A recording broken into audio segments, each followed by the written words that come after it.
Welcome to our latest explainer. Okay, let's just dive right into this.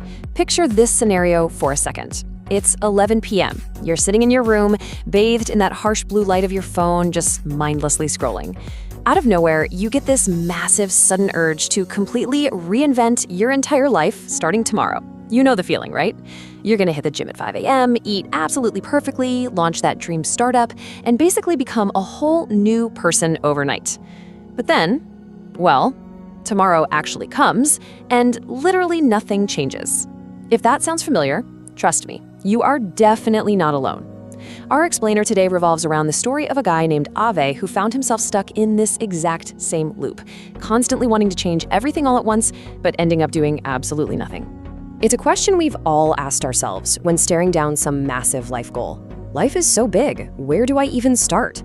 Abai wanted to do great things, for sure, but the sheer volume of changes he thought he needed to make was completely paralyzing. It's like staring at the bottom of a mountain and getting tired just looking at the peak. That was until a friend handed him James Clear's book, Atomic Habits. Now, initially, Abai thought it was just going to be another cliché, motivational book telling him to hustle harder and wake up earlier. But as he dug into it, he realized it was asking him to do the exact opposite. It wanted him to shift his focus completely away from these massive, perfect goals and instead focus purely on consistent, tiny changes. So let's move into our first major concept today. Section 1, the power of small steps. The idea here is to start tiny. For Abai, starting tiny meant totally abandoning his giant, intimidating fitness goals and choosing something almost laughably small. He committed to just 5 minutes of morning stretching. That's it. 5 minutes. It felt a little silly at first, but honestly, it was so easy he literally couldn't say no to it.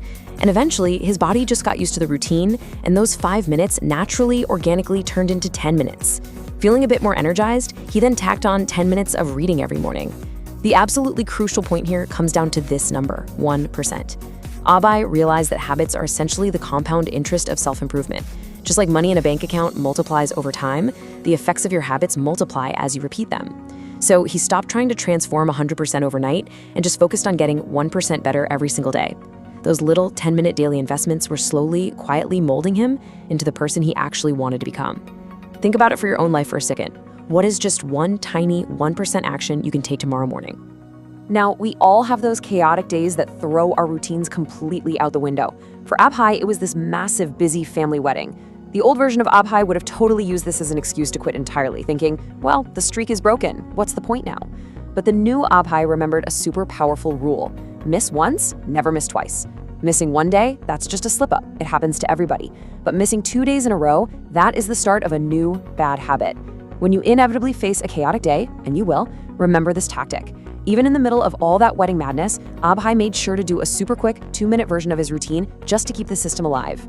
He actually ended up writing a constant reminder right on his bedroom wall: success is not a goal, it's a system.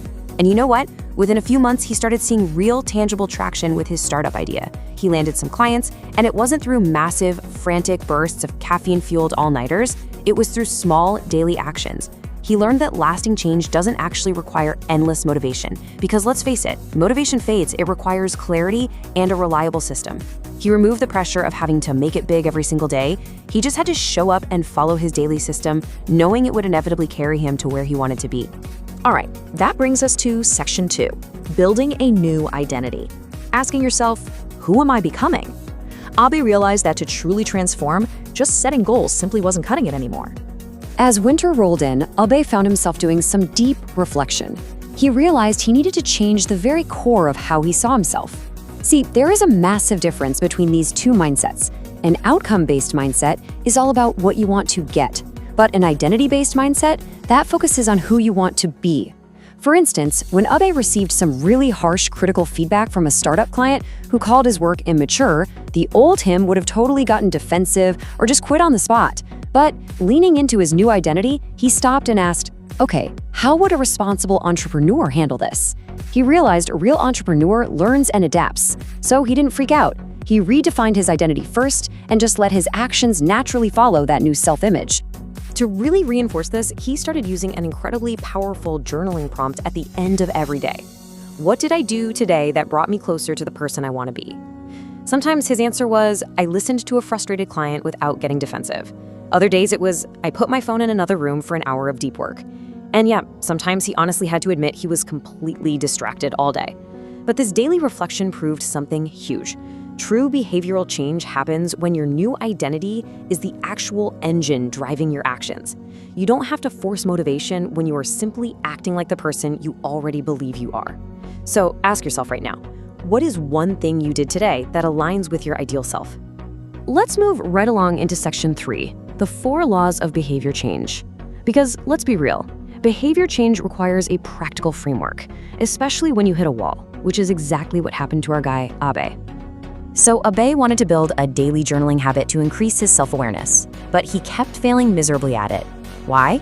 Well, because he was trying to do it late at night when his brain was completely fried, which usually just resulted in him scrolling on his phone until he passed out.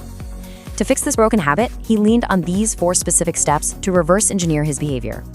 First, there's a cue. That's what triggers the brain. Second, a craving or the desire for a change in state. Third is the response, which is the actual habit or action you perform. And finally, the reward, which satisfies that craving and basically tells your brain, hey, remember to do this again tomorrow. Abe used this exact loop to completely redesign his failing journaling habit. Let's break down exactly how he fixed it. First, for the cue, he moved his journaling to the morning. He literally placed his notebook and his favorite pen right in the middle of his desk, so he absolutely couldn't miss it when he sat down. Second, to create a craving, he made it fun by allowing himself to draw a little daily doodle before writing. Third, he made the response incredibly easy. He used a fixed format, just 3 lines of gratitude and 1 quick lesson learned. No overthinking, no staring at a blank page. And finally, the reward. Every time he finished, he gave himself a kindergarten-style star sticker on a wall calendar. Sounds goofy, right? But after 7 stars, he treated himself to his favorite fancy coffee. He made the habit totally irresistible. Now, the coolest part about this framework, it works perfectly in reverse to break bad habits, too. Abahai really wanted to slash his screen time, so he made the cue invisible by charging his phone in a completely different room overnight. He made the craving unattractive by literally turning his phone's screen to grayscale mode. Suddenly, Instagram looks incredibly boring in black and white. He made the response difficult by installing an app that added a 10-second delay before any social media app would open. And he made the reward completely unsatisfying by forcing himself to put 10 rupees into a penalty jar every single time he caught himself mindlessly scrolling. He didn't just rely on sheer willpower. He designed an environment where failing was simply too annoying to bother with. Which leads us perfectly into section 4, designing your proper environment. The key takeaway, make it obvious. Willpower alone is almost never enough. Abe's next big hurdle was meditation. He had all the apps downloaded, he fully knew all the health benefits, but day after day, he just kept forgetting to actually sit down and do it. He was suffering from what I like to call vagueness. He fixed this by using an implementation intention. Instead of just vaguely saying, I really need to meditate more, he made a crystal clear plan. He said, I will meditate for 5 minutes at 7 a.m. in my reading corner right after I finish my morning tea. By assigning a highly specific time, a specific place, and an exact trigger, he completely removed the need to actually remember or decide to meditate. His environment just naturally pulled him into the action. This realization unlocked another incredibly powerful tool, habit stacking. This is when you pair a brand new habit directly onto an established routine that you already do automatically every single day. Think about it. Your brain already has super strong neural pathways for your current routines, right? Things like making your morning coffee or brushing your teeth. So why not just attach your new, fragile habits directly onto those rock-solid old ones? Let's look at how beautifully Abai applied this concept in his own daily life. The exact moment he put his toothbrush down in the morning, bam, that was the cue to write 1 single line of gratitude. The literal, physical action of closing his laptop for the evening, that immediately became the trigger to go outside for a 10-minute walk. Taking his shoes off when he walked through his front door meant he had to immediately go drink a full glass of water. He turned himself into a highly efficient, system-driven machine because his brain didn't have to remember a bunch of new tasks. One behavior just naturally cascaded right into the next. Take a look at your own day. What existing automatic habits can you anchor a brand new one to? All right, let's dive into our final section, making your habits fun, the magic of self-delight. It was finally time for Abe to face the ultimate final boss of his habit journey, exercise. Abe was doing really great with everything else, but he's still procrastinating constantly on working out because, frankly, he found it incredibly boring. And let's be honest, if a habit is boring, it is really, really hard to stick to it long term. He solved this through a concept called temptation bundling. Abhay absolutely loved listening to upbeat Bollywood and retro music playlists, so he made a super strict rule with himself. He was only allowed to listen to those specific favorite playlists while he was exercising, nowhere else. Suddenly, the workout wasn't a punishment anymore. It was literally the only way he could unlock his favorite music. He bundled the temptation of the music with the friction of the exercise, turning a dreaded chore into a highly anticipated daily party in his room. He also leveled up his social environment by remembering a golden rule of habit building. Surround yourself with people where your desired behavior is just the normal behavior.